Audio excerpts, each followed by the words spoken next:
First tonight, the nation mourning the passing of legendary singer and musician Tony Bennett.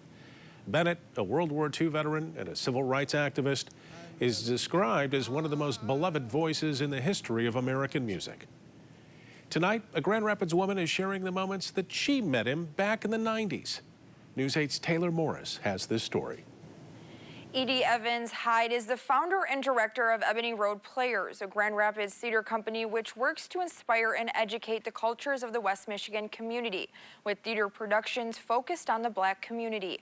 Earlier today, I sat down with her to hear her story and how she met Tony Bennett.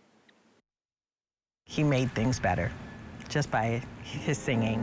Let me sing forevermore. And how kind he was. It was the late 90s, and Edie Evans Hyde was in Los Angeles visiting a friend.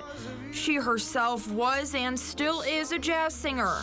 I went out to California to meet with a friend, and this friend introduced me to another friend. And that friend happened to be a backup singer for Annie Lennox. However, she never thought what would happen next. What she did is she said, if you want to come to the Grammy Awards, because that's going on this weekend, I'll get you in. And she gave me a name tag that said I was doing hair and makeup for Annie Lennox. It was bizarre. But then after the Grammys, there was an after party. In her mink coat and dressed to the nines, Edie headed to that after party. I kind of snuck into the after party, and the first person I met is Tony Bennett.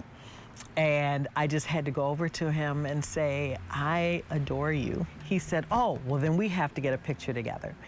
And sure enough, they did. This is Edie and Mr. Bennett at that Grammys after party. A moment she says she'll never forget.